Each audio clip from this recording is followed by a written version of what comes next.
ang mga diskurso ni Kristo ng mga huling araw.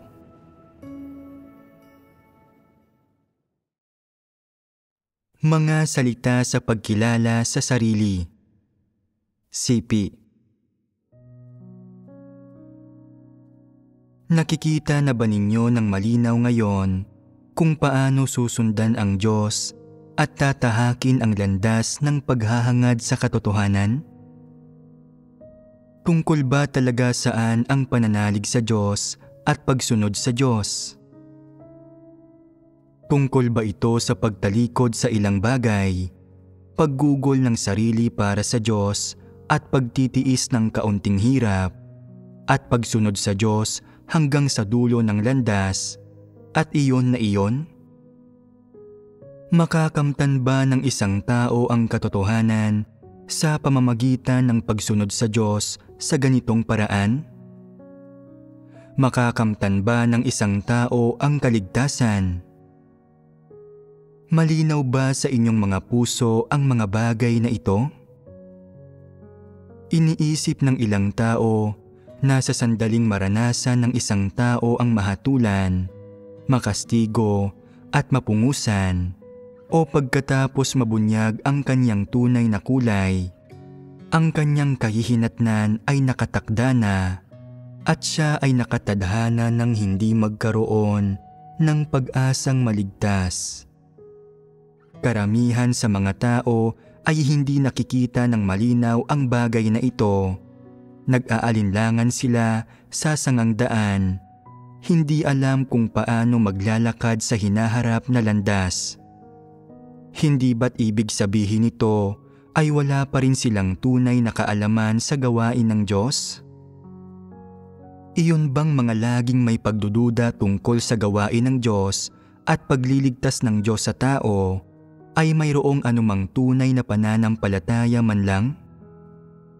Karaniwan, kapag ang ilang tao ay kailangan pa lamang pungusan at hindi pa nakakaranas ng mga problema, pakiramdam nila ay dapat nilang sikaping matamo ang katotohanan at tugunan ang mga layunin ng Diyos sa kanilang pananampalataya. Gayunpaman, sa sandaling magkaroon sila ng kaunting problema o anumang paghihirap, lumalabas ang kanilang likas na kataksilan na nakasusuklam makita. Pagkatapos, sila man ay nasusuklam din at sa huli ay hinahatulan nila ang kanilang sariling kalalabasan, sinasabing, "Tapos na ang lahat sa akin. Kung kaya kong gawin ang gayong mga bagay, hindi ba ibig sabihin niyan ay malalagot na ako? Hindi ako ililigtas ng Diyos kailanman." Maraming tao ang nasa ganitong kalagayan. Masasabi pa nga na ganito ang lahat ng tao. Bakit hinahatulan ng mga tao ang kanilang sarili ng ganito? Pinatutunayan ito na hindi pa rin nila nauunawaan ang layunin ng Diyos na iligtas ang sangkatauhan. Ang minsanan lang na pagpupungos ay maaaring humantong na maging negatibo ka sa matagal na panahon, hindi makaahon, hanggang sa puntong baka isuko mo na ang iyong tungkulin. Kahit sa maliit na sitwasyon lang, ay maaari ka nang matakot kung kaya't hindi mo na ipagpapatuloy ang paghahangad sa katotohanan at hindi ka na makakaalis, na para bang ang mga tao ay masigasig lamang sa kanilang paghahangad kapag pakiramdam nila ay wala silang kapintasan at walang dungis. Gayunman, kapag natuklasan nilang sila ay labis na tiwali, ay hindi na nila kayang ipagpatuloy pa ang paghahangad sa katotohanan. Maraming tao ang nagsabi na ng mga salita ng pagkabigo at pagkanegatibo tulad ng, "Tiyak na katapusan na ito para sa akin. Hindi ako ililigtas ng Diyos. Kahit na patawarin pa ako ng Diyos, hindi ko kayang patawarin ang aking sarili. Hindi ko kayang magbago kailanman." Hindi nauunawaan ng mga tao ang layunin ng Diyos na nagpapakita na hindi pa rin nila alam ang kanyang gawain. Sa katunayan, natural para sa mga tao na minsan ay magpakita ng ilang tiwaling disposisyon sa kabuuan ng kanilang mga karanasan o na umakto sa paraang hindi dalisay o na irresponsable o napabasta-basta at walang katapatan. Ito ay dahil sa ang mga tao ay may mga tiwaling disposisyon. Ito ay hindi maiiwasang batas. Kung hindi dahil sa mga pagbubunyag na ito, bakit sila matatawag na mga tiwaling tao? Kung hindi tiwali ang mga tao, walang magiging kabuluhan ang gawain ng Diyos na magligtas. Ang problema ngayon, dahil hindi nauunawaan ng mga tao ang katotohanan o tunay na nauunawaan ang kanilang mga sarili, at dahil hindi nila malinaw na nakikita ang kanilang sariling mga kalagayan, kinakailangan nilang ipahayag ng Diyos ang kanyang mga salita ng paglalantad at paghatol para makita nila ang liwanag. Kung hindi, mananatili silang manhid at mahina ang ulo. Kung hindi gumagawa ang Diyos sa ganitong paraan, hindi magbabago ang mga tao kailanman. Kahit ano paman ang kahirapang dumating sa inyo sa bawat yugto, magbabahagi ako sa inyo tungkol sa katotohanan na magbibigay ng kaliwanagan at gabay, at hanggat kaya ninyong tumahak sa tamang daan, iyon ay sapat na. Kung hindi, ang mga tao ay laging lilihis patungo sa sukdulan. Lagi silang tatahak sa mga landas na walang labasan, nang walang daan pasulong, at nang hinahatulan ang kanilang mga sarili habang sila ay naglalakad. Kapag nagsisimula pa lamang na maranasan ng mga tao ang gawain ng Diyos, hindi pa nila nauunawaan ang kanilang mga sarili. At pagkatapos na mabigo at mabunyag ng ilang beses, sa huli, hinahatulan pa rin nila ang kanilang mga sarili. Ang sabi nila, "Ako ay isang dyablo. Ako ay isang satanas. Tapos na ang lahat para sa akin. Wala nang pag-asa na ako ay maliligtas pa. Hindi na ako maililigtas."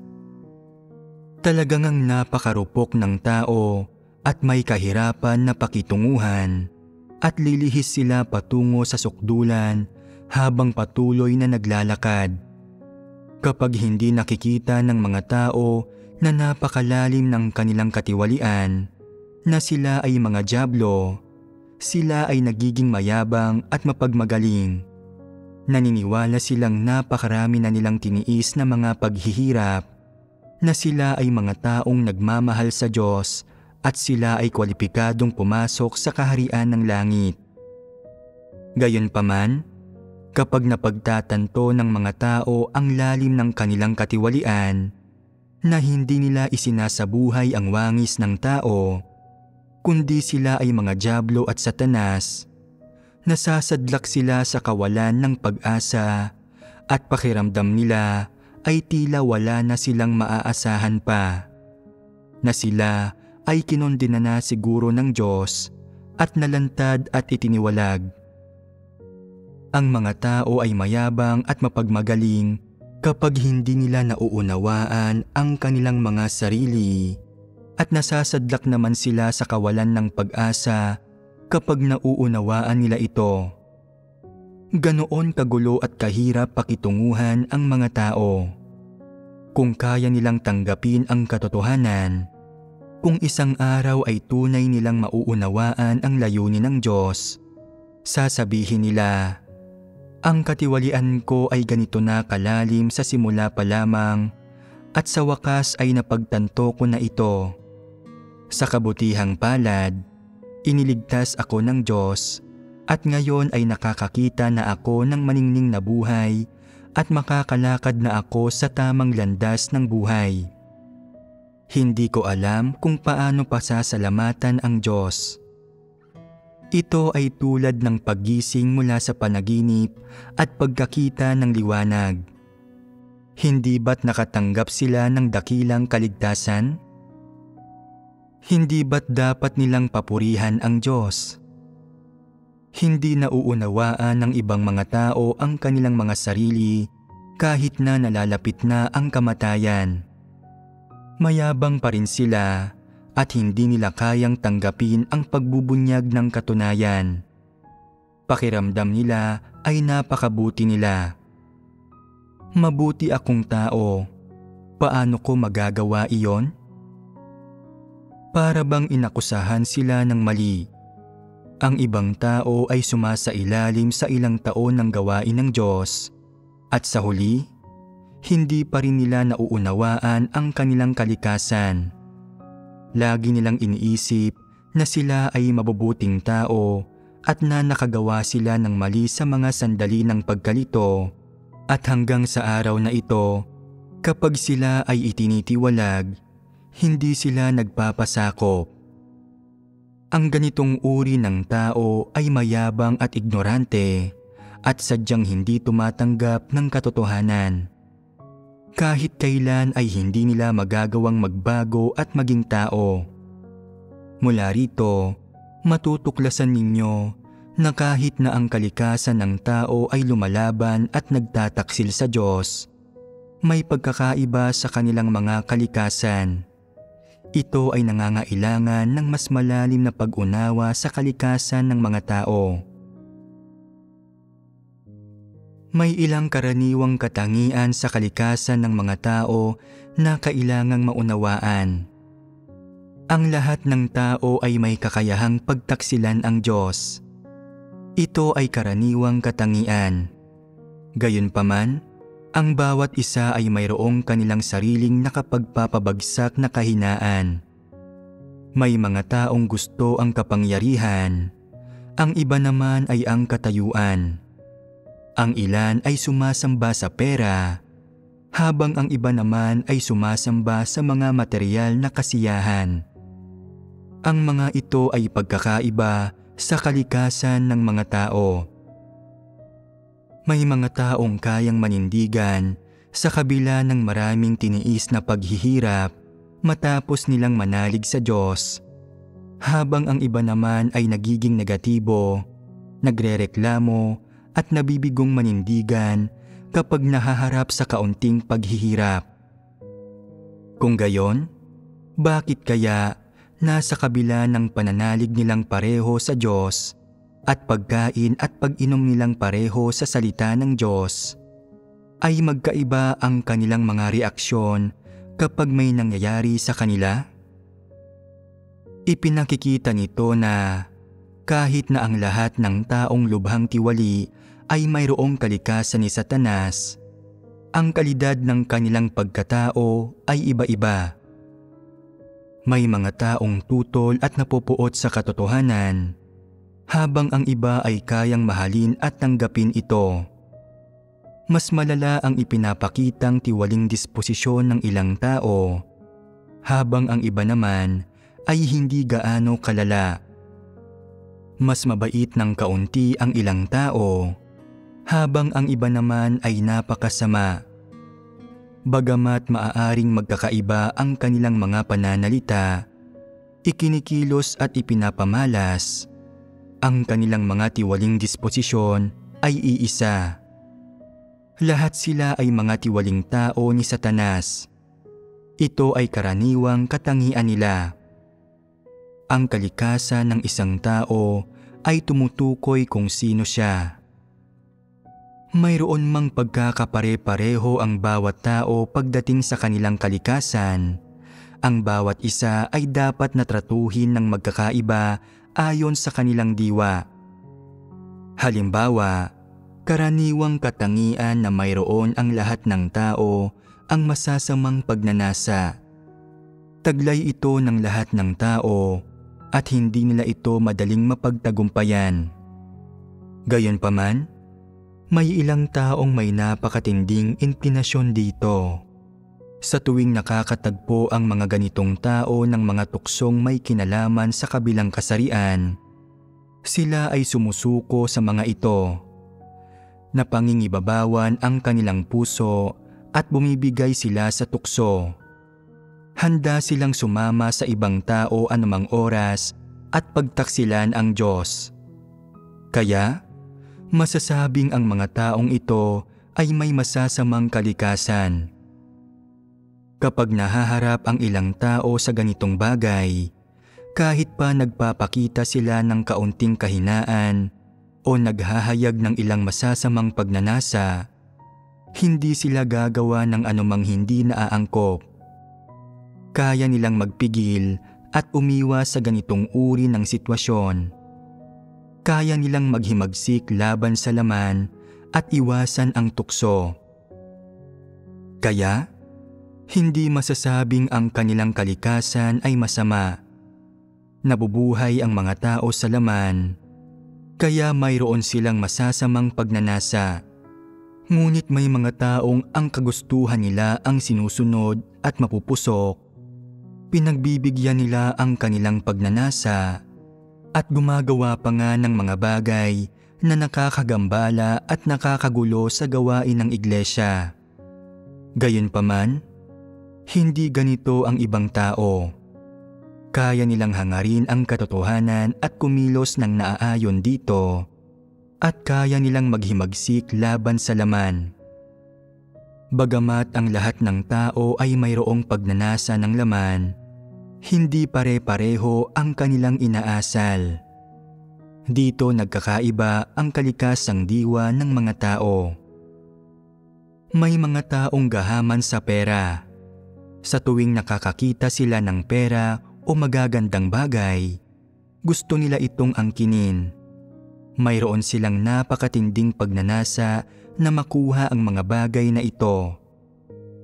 Likas na gahaman ang mga taong ito. Pinag-iimbutan nila ang anumang material na pag-aaring nakikita nila at nangangahas pa nga silang nakawin o gamitin ng mali ang mga handog sa Diyos. Nangangahas pa nga silang gumalaw ng libo-libong piso. Mas maraming pera, mas nagiging matapang sila. Ganap na walang takot ang kanilang puso sa Diyos. Ito ay gahamang kalikasan.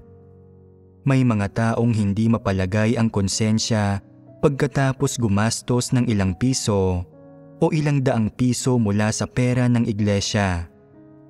Agad silang lumuluhod sa harap ng Diyos para magdasal habang lumuluha dahil sa labis na pagsisisi. Nagmamakaawang patawarin ng Diyos.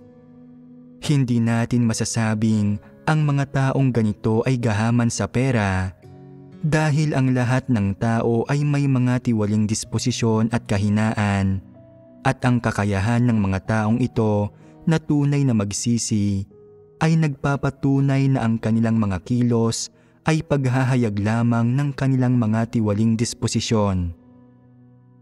May mga taong mapanghusga sa iba. Sasabihin nila, dahil gumastos ang taong ito ng ilang piso mula sa pera ng iglesia ngayon, maaaring maging daan-daang piso na iyon sa susunod. Tiyak na sila ay mga taong nagnanakaw ng mga handog at dapat na sila ay paalisin. Ang pagsasalita ng ganito ay medyo likas na mapanghusga. May mga tiwaling disposisyon ang mga tao, kaya tiyak na ihahayag nila ang kanilang katiwalian at gagawa sila ng maraming masasamang bagay. Ito ay normal. Ngunit ang paghahayag ng isang tao ng kanyang katiwalian ay hindi kapareho ng pagkakaroon ng kalikasan ng isang masamang tao.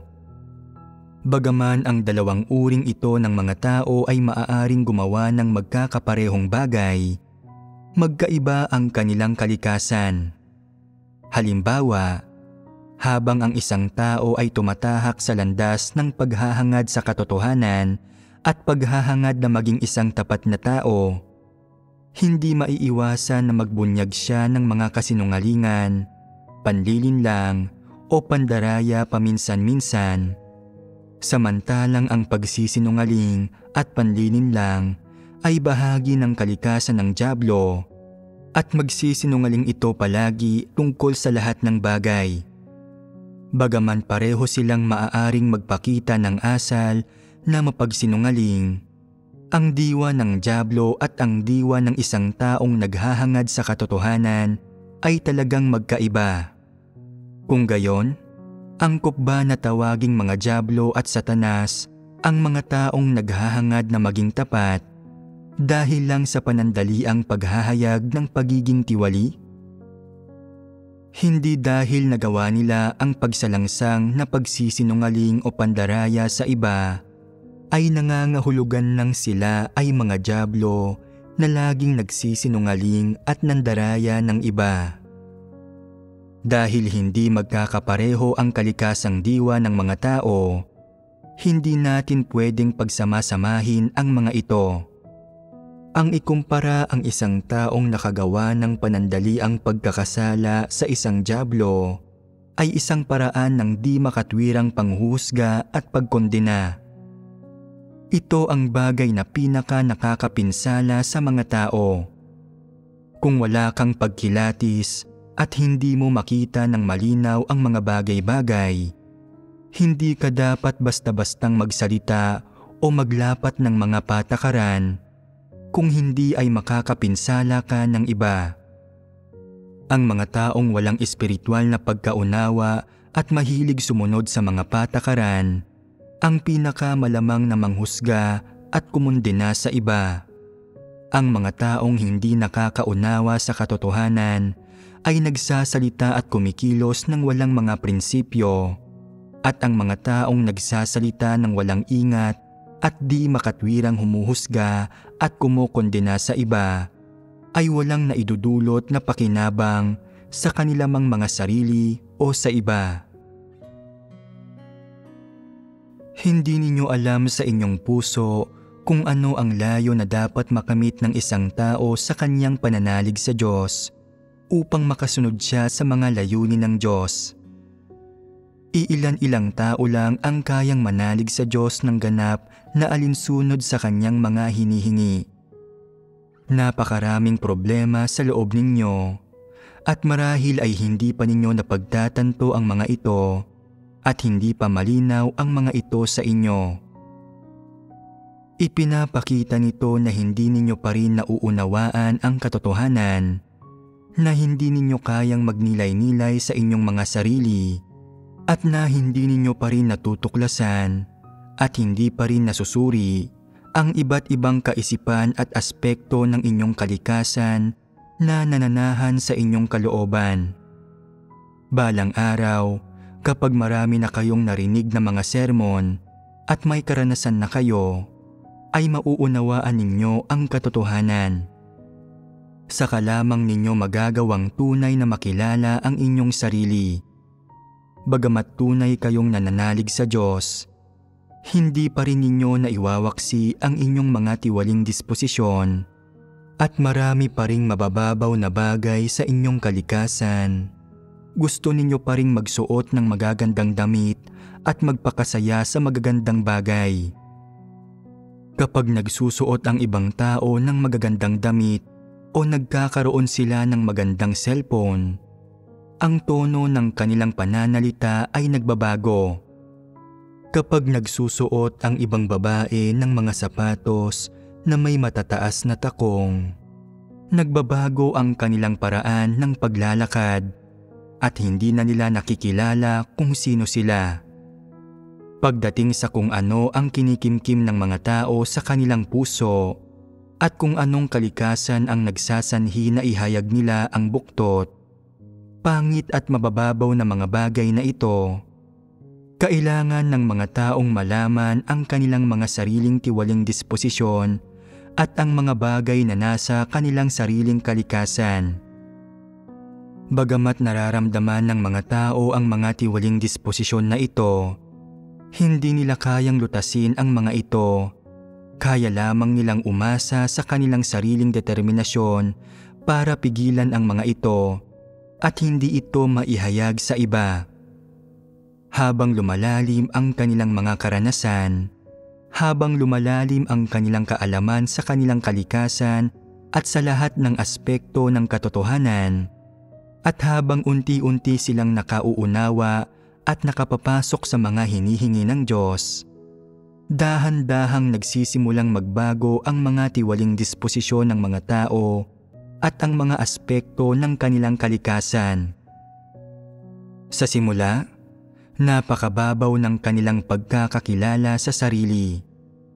Kaya nilang kilalanin ang kanilang mga tiwaling disposisyon, ngunit hindi nila kayang hangarin ang katotohanan at alamin ang diwa ng kanilang pagiging tiwali. Kapag nagkaroon na sila ng kaunting kaalaman, gusto na nilang pigilan ang kanilang mga sarili at maghimagsik laban sa laman sa pamamagitan ng pagsisikap at magkamit ng mga resulta. Ngunit ang kanilang mga pagsusumikap ay nauuwi sa wala at hindi pa rin nila makita ang ugat ng problema. Kapag tunay na nilang nauunawaan ang katotohanan kalaunan at lubos na nilang nakikilala ang kanilang mga tiwaling disposisyon, nagsisimula silang magkaroon ng puot sa kanilang mga sarili. Sa panahong iyon, hindi na nila kailangan na matinding magsikap na maghimagsik laban sa laman. Kaya nilang maagap na isagawa ang katotohanan at kumilos ng naaayon sa mga prinsipyo. Bagamat minsan ay hindi nila ganap na nauunawaan ang katotohanan, makakakilos naman sila batay sa kanilang konsensya at katwiran. Kapag una pa lang na nararanasan ng mga tao ang mga salita ng Diyos, nahaharap silang lahat sa mga paghihirap dahil hindi nila nauunawaan ang katotohanan at hindi nila alam kung paano gagawing batayan ang mga prinsipyo. Lagi nilang itinatanong kung paano gagawin ang ganito o ganyan at kaya lamang nilang sumunod sa mga patakaran. Bukod pa roon, laging nagugulo ng mga negatibong kalagayan ang mga tao at kung minsan ay wala silang daan pasulong. Pagdating naman sa mga negatibong kalagayan, dapat nalutasin ng mga tao sa pamamagitan ng pagbabahaginan ang mga pwedeng lutasin sa pagbabahaginan. Para naman sa mga hindi kayang lutasin ng pagbabahaginan, pwede mong hindi pansinin ang mga ito. Sa halip, dapat kang tumutok sa pagsasagawa at pagpasok ng normal at makipagbahaginan ka pa tungkol sa katotohanan. Isang araw, kapag malinaw mo nang nauunawaan ang katotohanan at nakikilatis mo na ang maraming bagay, ang iyong mga negatibong kalagayan ay natural nang mawawala. Hindi pa ba nawawala sa ngayon ang mga dati ninyong negatibong kalagayan? Kahit papaano man lang, mas kaunti na ang nararanasan ninyong ganito kaysa dati. Tumutok lamang kayo sa pagsusumikap at paghahangad sa katotohanan at malulutas ninyo ang lahat ng inyong problema. Kapag kaya na ninyong lutasin ang inyong mga sariling problema, bumuti na at tumunlad na kayo. Kapag nakakaranas ang mga tao hanggang sa araw na ang kanilang pananaw sa buhay at ang kahulugan at batayan ng kanilang pag-iral ay lubusang nabago na, kapag nabago na sila hanggang sa kanilang pinakabuto at naging ibang tao na, hindi ba ito magiging hindi ka panipaniwala? Ito ay malaking pagbabago, isang kamangha-manghang pagbabago. Kapag lamang ikaw ay naging hindi na interesado sa katanyagan, pakinabang, katayuan, salapi, kasiyahan, kapangyarihan at karangalan ng mundo, at madaling natatalikdan ang mga ito, magkakaroon ka ng wangis ng isang tao. Ang mga tao na sa huli ay gagawing ganap ng Diyos ay isang grupong katulad nito. Nabubuhay sila para sa katotohanan, nabubuhay para sa Diyos, at nabubuhay para sa kung ano ang makatarungan. Ito ang wangis ng isang tunay na tao.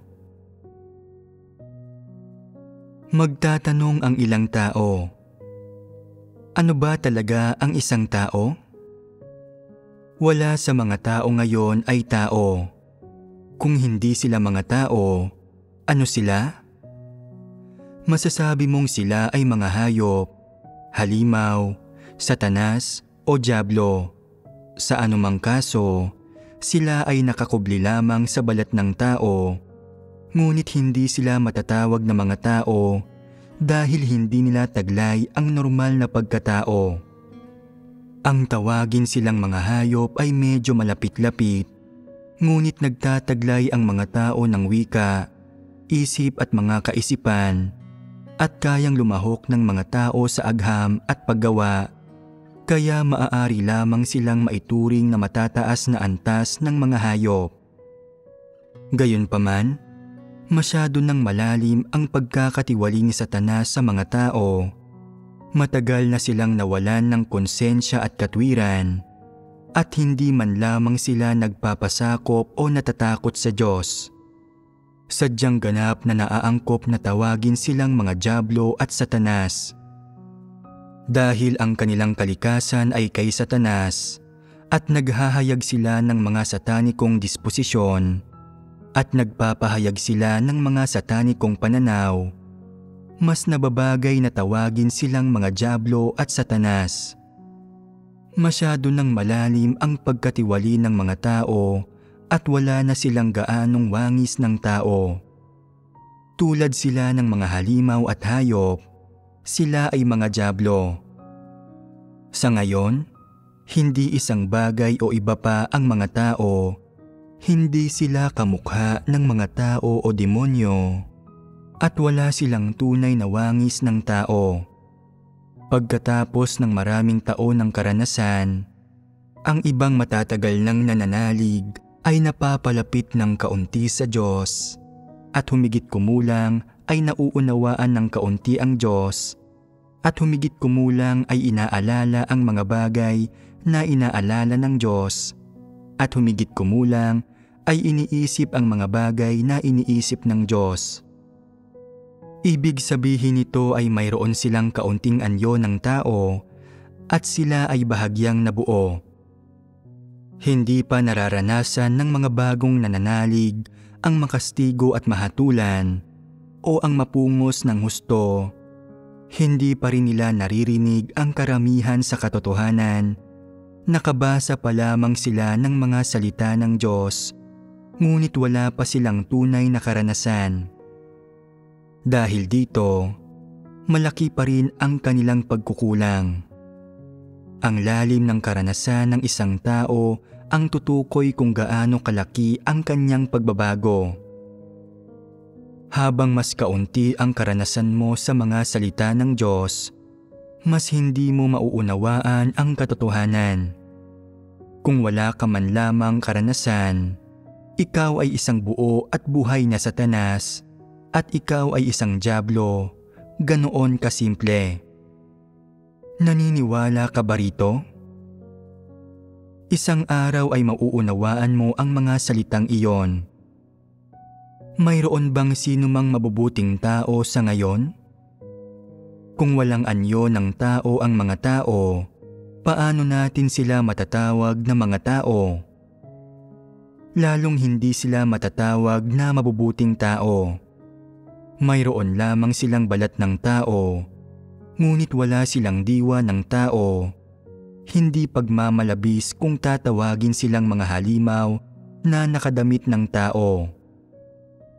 Kung may gustong maging taong may wangis ng tao sa pamamagitan ng pagdana sa gawain ng Diyos, dapat nilang pagdaanan ang paglalantad, pagkastigo at paghatol ng mga salita ng Diyos, saka lamang sila makapagkakamit ng pagbabago sa huli. Ito ang landas. Kung hindi ito ginawa ng Diyos, hindi magagawang magbago ng mga tao. Kailangang kumilos ng ganito ang Diyos, unti-unti. Kailangang maranasan ng mga tao ang paghahatol at pagkastigo at palagi ang pagpupungos at ang mga paraan kung saan nila inihahayag ang kanilang mga tiwaling disposisyon ay dapat na mailantad. Maaari lamang pumasok sa tamang landas ang mga tao kapag nakakapagnilay-nilay sila sa kanilang mga sarili at nauunawaan nila ang katotohanan. Pagkatapos lamang ng panahon ng pagdanas at pagkaunawa sa ilang katotohanan na nagkakaroon ang mga tao ng kaunting katiyakan na manindigan. Nakikita ko na kayong lahat ay napakababa pa rin ang tayog. Masyadong kakaunti ang nauunawaan ninyo sa katotohanan at hindi ninyo kayang maayos na gampanan ang inyong mga tungkulin. Bagamat tila napakaaktibo ninyong nagpapakaabala sa inyong mga tungkulin, ang totoo, kayong lahat ay nasa bingit ng panganib. Hindi ko nakikitang tinataglay ninyo ang alinman sa mga katotohanang realidad at mahirap sabihin kung kayo ay mga taong naghahangad sa katotohanan. Inilalagay kayo nito sa panganib. Nagsalita na ako ng mga ganitong salita ng maraming beses, ngunit maraming taong hindi nakakaunawa kung ano ang ibig sabihin ng mga ito. Sinasabi ng ilang tao, "Napakasigasig ko sa aking pananalig sa Diyos ngayon. Hindi ako madadapa o maliligaw. Tinatrato ako ng Diyos ng may mabuting kalooban. Wala ako sa anumang panganib." Tinatrato ng Diyos ang bawat tao ng may mabuting kalooban at pinangangalagaan sila. Ngunit hindi ka pa nakakapasok sa mga katotohanang realidad, kaya natural na nasa panganib ka. Kapag nahaharap sa mga pagsubok, magagarantiya mo ba na makakaya mong manindigan? Walang taong mangangahas na magbigay ng ganitong garantiya. Maraming tao ang kaya lang magsalita tungkol sa ilang salita at doktrina. Hindi ibig sabihin nito na nauunawaan nila ang katotohanan at lalong hindi ibig sabihin nito na mayroon silang tunay na tayog. Gayunman, iniisip nilang halos na abot na nila ito. Kung masasabi ng isang tao ang ganitong bagay, ipinapakita nitong siya ay labis na nagkukulang. Ang bawat taong hindi tinataglay ang mga katotohanang realidad ay nabubuhay sa bingit ng panganib. Ito ay ganap na totoo.